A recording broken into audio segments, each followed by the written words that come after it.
No problems, Big Man. Yeah, no worries. We were just actually, we were actually just saying earlier, like, we've had some issues before like that. Yeah, we were just talking about your back, that's all. Of course. We're just talking shit about, just leaving us again. That's it, just, do my own thing. I've reset my Wi-Fi, so... Wi-Fi? What? You don't have a dedicated fiber optic system? What? Boobs and butts. Thank you for that, Einstein. I really appreciate that. And I'm glad that you guys are getting the most out of it. That's exactly what my goal is. I really like... I feel that day 9... Domination, and you know it. Possibly. Eventually I'll call in a bunch of favors. Don't ask any questions. It might involve a body. Just do it. But no, seriously, day 9 is kind of an inspiration. I was big in the StarCraft scene for a while, especially the original one. I actually helped beta test the original StarCraft with my friend and I. So if you ever did play the original, we're the reasons why Ultralisks sucked nuts when the game first released, because we were the ones abusing the hell out of them in the beta and the alpha and things like that. Was it ghouls and No, Warcraft 3, the ghoul cheese or the steam chain cheese. Frost Nova cheese. Good lord. Okay, sorry. I'm enough reminiscing. But no, day 9, I've always followed him for a while, and I love his, I love his Fun Day Mondays, and I love the idea that he's all about educating gamers, and I think that there's not enough of that. I know that there's tutorials and there's guides and there's things like that, but I really like having an idea of actually pulling in community members and trying to get them together. And eventually, ideally, if we got enough people actually involved in this shenanigans, that I would like to move this to Phase 2. The problem is that Phase 2 requires a larger player base, and right now I've got about 10 to 15 dedicated players that are fairly regular, but I think the Phase 2 requires closer to about 40 or 50, and what it would involve is that people would actually be practicing as if I was actually coaching several teams at once. So people would be playing nonstop all the time, instead of just once in a while they might get a couple of games in a row and then move on their merry way, because you're still not you're learning the basics, but a lot of this game really is teamwork, and so if you're playing with the same team over and over again, it kind of makes a big difference. And so I'd like to see people play with the same people a lot more consistently to see how that goes. And so, yeah, that's just how it is.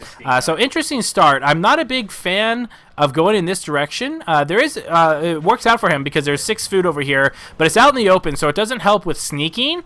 But I like the jungle if you're going to be loud, just because there's a lot of areas over there where you can eat a lot of food, and not only that, but it's really good doming spots, so if you do get domed at stage 1. So hopefully he might slowly make his way over here and that way. Oh, and here we go. There's some nice food. Let's see if he gets carrion birds. If he doesn't, he'll be at 12 food. But I think they see footprints. Yeah, so they see footprints. And a dune beetle. And hopefully that dune beetle doesn't kill somebody. So, ooh, 1 mammoth bird. Fantastic. So he is ready to evolve as soon as he eats this. So all he has to do is avoid the hunters for a little while. And he is ready to go. It looks like they're having problems. What the hell? Kill it with fire.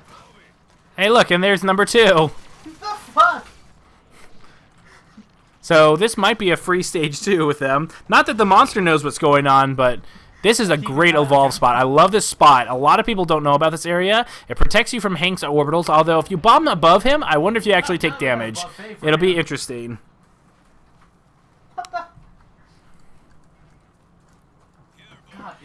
So, oh, and Gobi finds him, so they might be able to get a dome out of this. So there's that 3 fissure, 1 rock wall, and 2 tongue grab. No lava bomb. Interesting. And away we go. Let's go zip zip zoo. And there's the nice little stasis grenades or stasis gun that you like to see. And it looks like 6 meat. I feel like he probably should have just eaten because the hunters weren't anywhere close by to really stop him.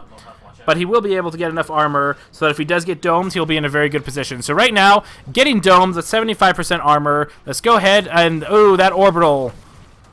Not helping out. And it looks like the medic was slightly behind the team. Not able. So with the Parnell, they should be able to go ahead and do enough punishment. Ooh. Might be able to take out. Oh, so there we go. 10%, 5. And there we go. So oh, here we go. Permanent health damage. So, and it looks like the support might be going down. Everyone really low health. This is not in a position that they want to be in. Cardboard a little low. Pygmy very, very low, and Behemoth not getting the pressure, so Cardboard might get dropped here in a second, and it looks like that's going to be it for Parnell, so Parnell gets a strike, and right now they can camp because right now these two can't really do a lot of damage. He might have been able to do an orbital on him, but it doesn't look like it's very favorable to go ahead and engage. So wise choice in disengaging, and an unfortunate good advantage towards the monster. That thing's angry.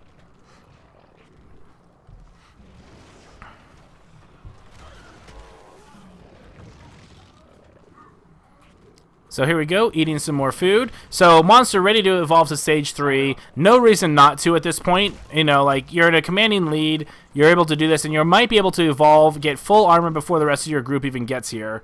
And that's exactly what he does. Pressing the advantage to him. And it looks like that he actually canceled that. I'm not sure why. Maybe he just wanted to be a bit closer to the food. But yeah, this jungle area, rich with food, able to get a lot of meat in your belly very, very quickly, which helps promote that very, very strong evolution, getting you wired up. So let's see where he puts his last 3 points. Whether or not he takes Lava Bomb. Should probably take Lava Bomb. Lava Bomb is, yeah. And this is a lot. I see this a lot of builds. Like 2 points in everything except for 3 Fissure is a very strong 3rd stage Behemoth. So the dropship will be getting here in about a minute. So that means right now he could actually engage here and force the hunters to him, which would actually allow him to get a little bit stronger. Now, I know that you can kill trap jaws, but you're only going to get 1 food, so they're not the greatest for food, but he's already close to armor, so I guess it doesn't really matter anyway. So Behemoth all ready to go, full armor, full health.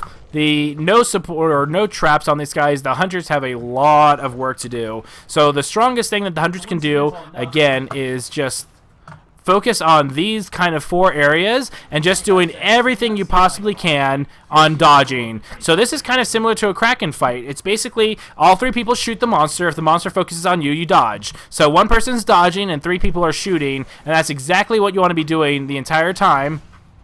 And there's the Lava Bomb. Nice avoid. Ooh, and that orbital, unfortunately, was probably used a little too early. No real reason to do that.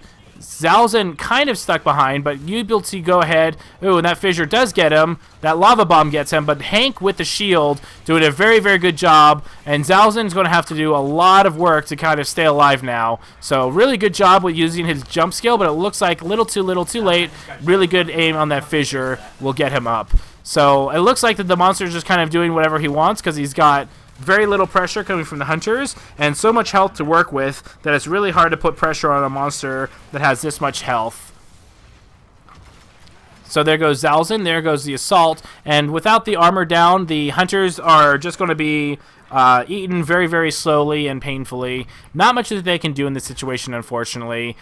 Really good attempt, though, but I feel like that the best thing to do was to spread out and wait for him to attack the relay, and otherwise just stay away and disengage. Shoot him when he comes after the relay, then run away. Shoot him away when he comes to the relay, and then run away. And that's the strongest thing you can do against a Behemoth, especially on this map. So if you had a hunter here, here, here, and here, as long as the person who he's after is being focusing on defending, you can do a pretty good job and last a long little while. And it looks like that Crow is going to get killed in just a moment, but doing a good job of juking nonetheless. And it looks like there he goes, gets pounded. Assault, unfortunately, with Parnell has a hard time on this relay to defend it, just because the rocket launcher, it's relatively slow and unwieldy, so he can survive for a little while. He might actually be able to make this minute if he really, really counts. Now, the rest of his team should be warning him when Behemoth, oh, and it looks like there he goes, gets the fissure and headshot all at one spot. Check to see if the wildlife is pissed off at us, because we just got mauled by like 2 doom beetles and like half the thing. Crazy. Can we just turn wildlife off?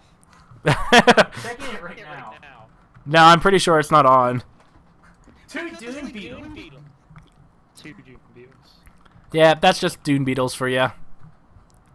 It's not a great area to run into, in fairness. Yeah. Yeah, there was 2 dune beetles, and plus there was like, what, 8 reavers? Yeah.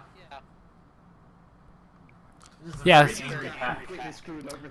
Yeah. Yeah, we just It got was- completely screwed over there. Yeah, it was just RNG.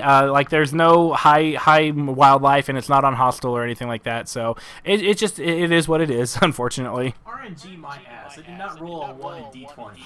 You rolled a 1. You critically failed. You fell on your own sword.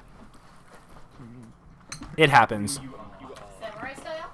Yeah. God, that was just terrible. Yeah, just really awful because it slowed you down because you were really close to the monster at the time, and so he was able to get away because you had to deal with like the the Mongolian horde back there, and then just when he evolved, the trapper was slightly ahead of the pack and was able to get picked off, and it was just a domino effect from there. I feel that especially against Behemoth and especially against relays, the best thing to do is to split up, and so that all 4 of you are nowhere near each other. At that point, you're not going to be able to shield somebody, especially with a Val. You're not going to really shield or heal somebody and keep them up inside of a Stage 3 Behemoth. So the best thing to do is just camp around the relay and never really engage the Behemoth. If he goes after the relay, shoot him, and then if he goes after you, you focus on defense. And so it's kind of like a Kraken fight at that point, because it's all about not taking damage, because you have 3 people focusing on doing damage while 1 person dodges. The moment Behemoth switches, you tell out your teammate, and then you go back to doing DPS while another person dodges, and you basically play Ring Around the Rosie. And that's Behemoth's biggest weakness,